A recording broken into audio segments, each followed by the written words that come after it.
Welcome back to Revise and Resubmit, and welcome to another weekend book review. I'm Pavlov. And I'm Nikita. Today, we're paying tribute to a remarkable figure in Indian economics and politics, Dr. Manmohan Singh, who sadly passed away on Thursday. Oh my goodness. You might know him as a two-term prime minister, but today we're going back to his academic roots. We're diving into his PhD thesis from Oxford University, India's export trends, and the prospects for self-sustained growth. Buckle up, this deep dive takes us through the complexities of India's export landscape, from jute to iron ore, and offers a glimpse into Dr. Singh's early insights on a nation poised for economic transformation. It's fascinating to explore this work, especially knowing the impact Dr. Singh later had on India's economic policies. This thesis isn't just an academic exercise, it's a foundation for understanding India's challenges and opportunities in the global market. I was really struck by how Dr. Singh frames the role of exports for a developing economy like India. It feels especially poignant given his later work leading India's economic liberalization. Right. What were some of his key arguments there? Well, Dr. Singh argues that exports are crucial for growth, but developing economies face an uphill battle. It's like they're trying to climb a mountain, but the terrain keeps shifting because of the actions of industrialized nations. Wow. He doesn't shy away from pointing out how global power dynamics can create real obstacles for countries like India. That tension between domestic needs and global aspirations seems to be a recurring theme throughout the thesis. Exactly. He dives deep into domestic factors that influence export performance. He talks about the impact of export controls on commodities like jute, cotton textiles, and manganese ore. It's not as simple as just saying, let's export more. He uncovers the unintended consequences and complexities that those policies can create. So it's not just about producing goods, it's about understanding the intricate web of policies and how they impact India's ability to compete on a global scale. Yeah. What about export duties? How do those come into play? Well, on the surface, export duties seem straightforward tax exports to generate revenue. But Dr. Singh digs deeper and shows how their effects on export earnings are anything but simple.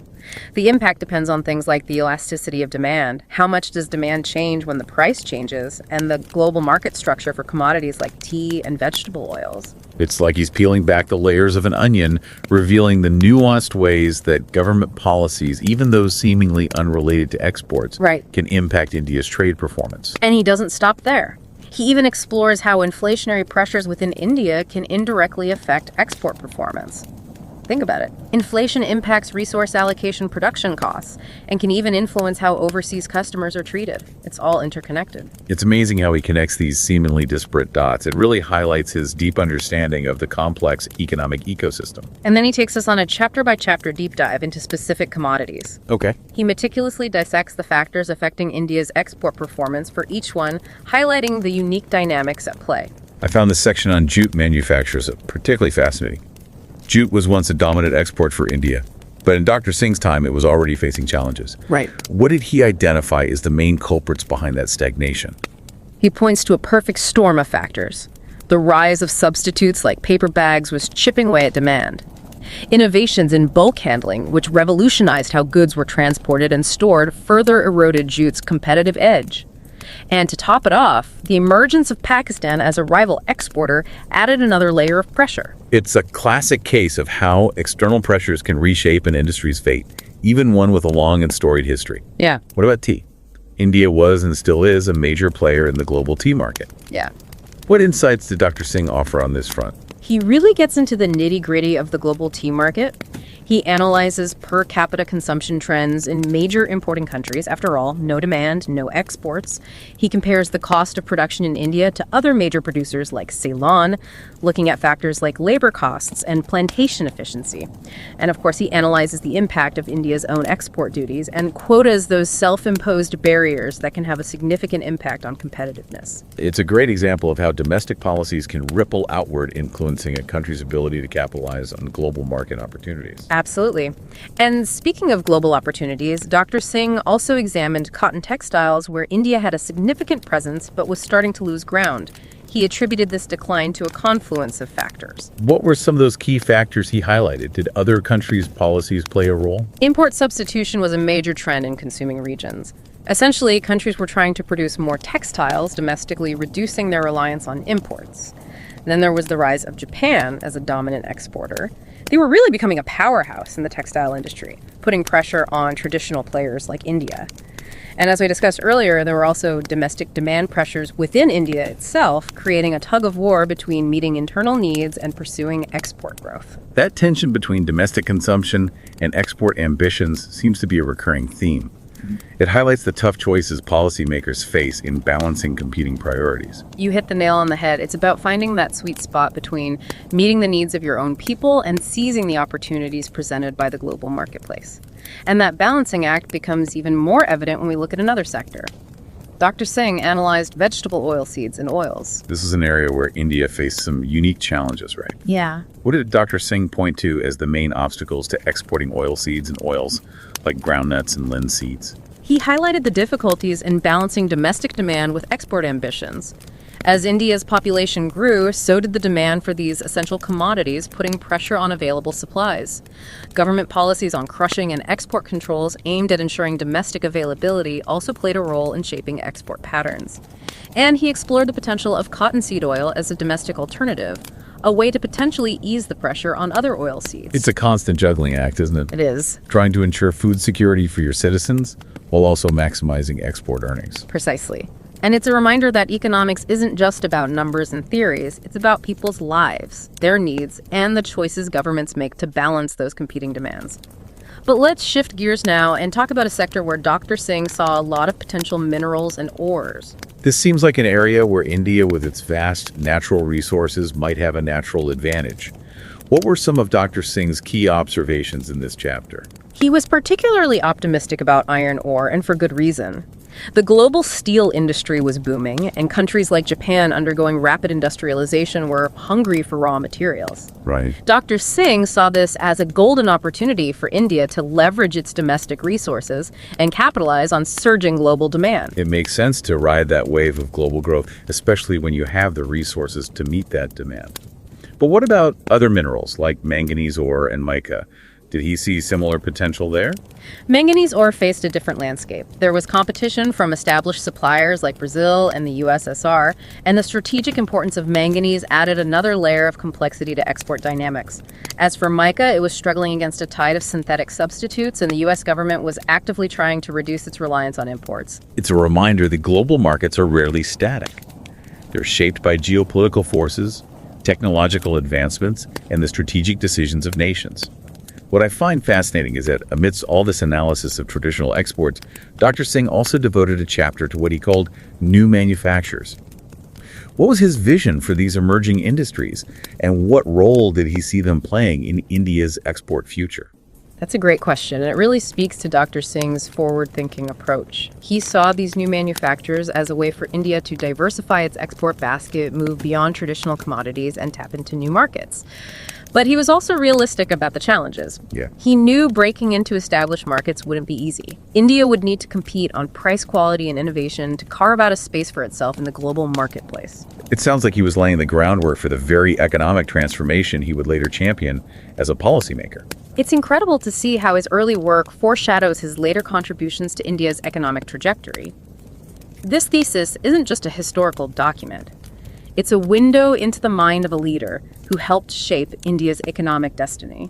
I'm curious to know more about the specific policy recommendations he put forward based on his analysis. Did he offer concrete steps that India could take to achieve that self-sustained growth he envisioned? That's where we delve into the heart of Dr. Singh's thesis. He outlined a comprehensive set of policy prescriptions aimed at addressing the challenges and harnessing the opportunities he had identified. Now let's turn our attention to the heart of his thesis, his policy recommendations for achieving self-sustained growth. This is where the rubber meets the road. We've seen the challenges, we've seen the potential. But what concrete steps did Dr. Singh propose for India to truly capitalize on its export opportunities and chart a path towards economic independence? Dr. Singh recognized that achieving self-sustained growth wouldn't happen overnight. It would require a carefully crafted and multifaceted approach. One of his central recommendations was to boost agricultural productivity. That makes sense. A strong agricultural sector is the backbone of any economy, especially in a country like India, where a significant portion of the population relies on agriculture for their livelihoods. How did he propose to achieve this boost in productivity? He emphasized the need for investments in infrastructure, irrigation, and technology adoption to increase yields and improve the efficiency of agricultural practices. Remember, this was a time when India was still grappling with the legacy of colonialism and facing food shortages. Dr. Singh saw boosting agricultural output not just as an economic imperative, but as a matter of national security. It's a reminder that economic policy decisions often have far-reaching social and political implications. It's not just about numbers on a spreadsheet, it's about people's lives and the well-being of a nation. What other key recommendations did he put forward? Alongside increasing agricultural output, Dr. Singh also highlighted the need to manage domestic demand for certain goods. This wasn't about depriving people, it was about strategically creating exportable surpluses. So it's about striking a balance between meeting the needs of your citizens and generating goods that can be sold on the international market to earn valuable foreign exchange. Yeah.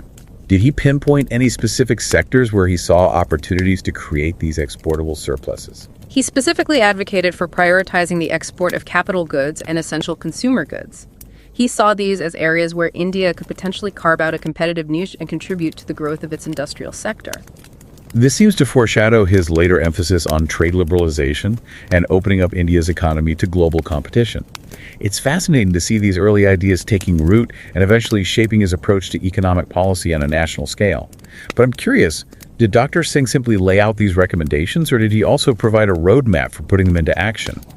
Did he delve into the nitty-gritty of implementation? This is where Dr. Singh's work goes beyond theoretical analysis and delves into the practicalities of policymaking. He recognized that translating these recommendations into tangible outcomes would require a concerted effort across various levels of government and a commitment to navigating the complexities of India's bureaucratic system. It's one thing to identify the problems and propose solutions. It's quite another to actually make those solutions a reality. What were some of the key implementation challenges that Dr. Singh anticipated, and did he offer any strategies to overcome them? He acknowledged that implementing these policies would require coordination across different ministries and government agencies. He understood that silos and bureaucratic inertia could hinder progress. He also recognized the need for public-private partnerships to leverage the expertise and resources of both sectors. It's a reminder that even the most brilliant economic ideas can falter if they are not accompanied by a practical understanding of how governments actually work and the importance of building consensus and collaboration. Absolutely. And this is where I think Dr. Singh's later experience as a policymaker, first as finance minister and then as prime minister, was deeply informed by the insights he gained from grappling with these challenges in his academic work. It's like he was laying the intellectual foundation for his future role in shaping India's economic destiny. But now I'm curious, did Dr. Singh's projections actually pan out? Did India manage to achieve those ambitious export targets he laid out? Well, that's where things get interesting. Remember, his thesis was written in the early 1960s and he was looking ahead to the early 1970s. A lot can happen in a decade, both domestically and globally. That's an understatement. The world was undergoing rapid transformation during that era. The Cold War was in full swing, new technologies were emerging, and global trade patterns were constantly evolving. Did Dr. Singh's predictions hold up against this backdrop of constant change? It's a mixed bag. For some commodities like iron ore, Dr. Singh's optimism proved to be well-founded. Driven by the growth of the global steel industry and strong demand from rapidly industrializing nations like Japan, India's iron ore exports did see a significant expansion pretty much in line with his projections. That's a win. I love it when the predictions align with reality. It speaks to the rigor of his analysis and his ability to anticipate global trends. But what about those sectors where the predictions might have fallen short?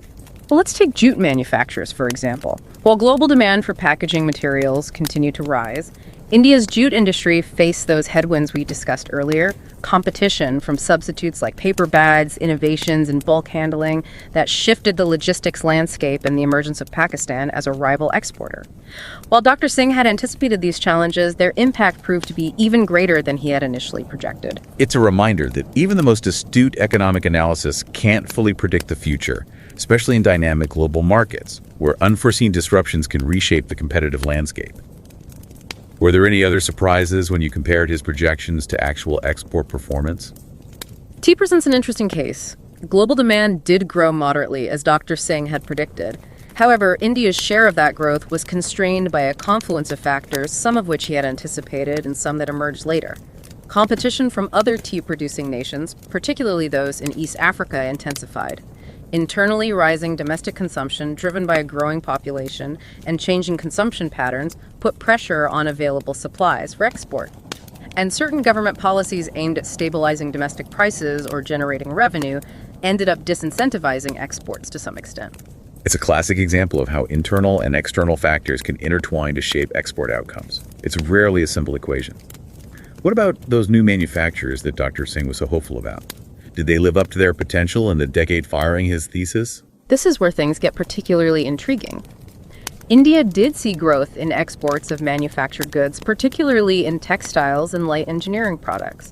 However, the scale of that expansion fell short of Dr. Singh's expectations. He had rightly anticipated the challenges of breaking into established markets dominated by global players.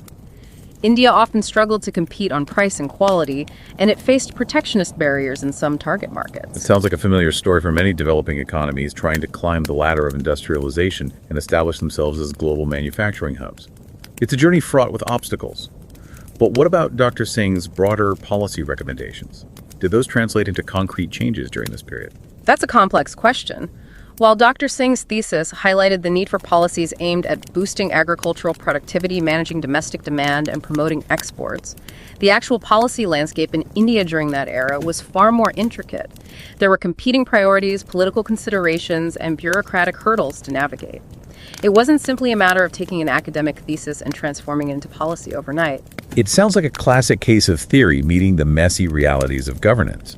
It's one thing to articulate a vision. It's quite another to translate that vision into tangible policy action within the constraints of a complex political and administrative system. But surely Dr. Singh's work must have had some influence, right? Absolutely. While the direct impact of his thesis on immediate policy changes might be difficult to measure, precisely its influence on Dr. Singh's own economic thinking is undeniable.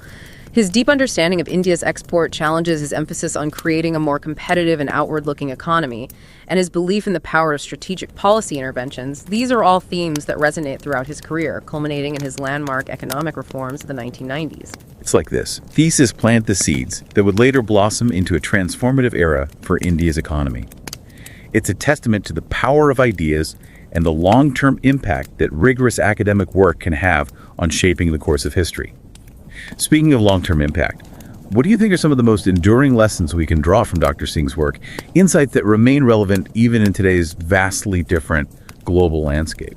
That's a question that leads us to the heart of what makes Dr. Singh's work so compelling even decades later. Let's explore that in the final part of our deep dive.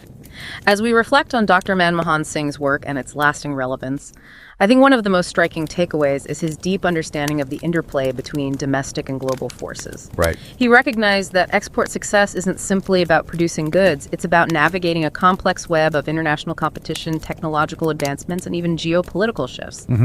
That awareness is even more crucial today in an era of rapid globalization and interconnectedness. It's like you need to be looking in two directions at once. Inward at your own strengths and weaknesses, and outward at the ever-changing global landscape. You can't afford to have tunnel vision. Right. What else stands out to you as a timeless insight from Dr. Singh's work? His focus on diversification is incredibly relevant today. He cautioned against over-reliance on a few traditional exports and advocated for strategically developing new manufacturing industries with export potential. Yeah. Think about how the global economy has transformed since the 1960s. For India to thrive in today's world, it needs to constantly evolve its export basket, moving up the value chain and capturing new markets. It's about anticipating those shifts in global demand and not being afraid to venture into uncharted territory. Yeah. But as we've seen, breaking into new markets and establishing a foothold in the global arena is no easy feat. Yeah. What are some of the key lessons Dr. Singh offers on that front? What did he see as the essential ingredients for success in the fiercely competitive global marketplace? He really emphasized the need for competitiveness, not just on price, but also on quality, reliability, and innovation. Right. He understood that in a globalized world, you're not just competing with your neighbor, you're competing with the best in the world. That requires a relentless focus on improving productivity, embracing cutting-edge technology, and building a skilled and adaptable workforce. It's like a high-stakes race where the finish line keeps moving. You need to be constantly pushing your own boundaries and striving for excellence to stay ahead of the curve. And that brings us to another crucial insight from Dr. Singh's work. the importance of a supportive policy environment. He recognized that government policies can either be a catalyst for export success or a major roadblock. Creating a predictable and business-friendly environment, investing in critical infrastructure, and fostering a culture of entrepreneurship and innovation are all essential for unleashing a nation's export potential. It's about setting the stage for businesses to flourish, empowering them to take risks, and providing them with the tools they need to compete on a global level. It's that synergy between the public and private sectors working together towards a shared goal of economic prosperity. And perhaps the most enduring lesson from Dr. Singh's work is this: a deep and nuanced understanding of your own economic landscape is essential for crafting effective policies and making strategic choices. Right. He meticulously analyzed India's strengths and weaknesses, its opportunities and constraints, and used that knowledge to chart a path towards self-reliance. That analytical rigor, that commitment to evidence-based policymaking, and that unwavering belief in the power of knowledge, those are timeless principles that remain as relevant today as they were back in the 1960s. It's a call for thoughtful analysis, intellectual honesty, and a constant willingness to learn and adapt, not just in economics, but in all aspects of life. And remember Dr. Manmohan Singh and the legacy he leaves behind. Yeah. His life and work serve as a powerful reminder that knowledge is power, and that a deep understanding of the forces shaping our world is essential for navigating the complexities of the 21st century. His journey from a scholar analyzing trade trends to an architect of economic reforms is an inspiring testament to the impact that ideas can have on shaping the course of history. It's an invitation to engage with the world, embrace its challenges, and strive for a future where knowledge, innovation, and collaboration pave the way for shared prosperity. So as we conclude this deep dive, we encourage you to reflect on what resonated most with you today. What insights from Dr. Singh's work will you carry with you? As always, we invite you to keep exploring, to keep learning, and to keep diving deep into the ideas that shape our world. And don't forget to subscribe to Revise and Resubmit on Spotify and Apple Podcasts for more captivating deep dives like this one. And if you're enjoying the show and want to support us in creating more insightful content, consider becoming a patron on Patreon. Every contribution helps us continue this journey of exploration and discovery. Until next time, keep those minds curious, keep questioning, and keep revising and resubmitting.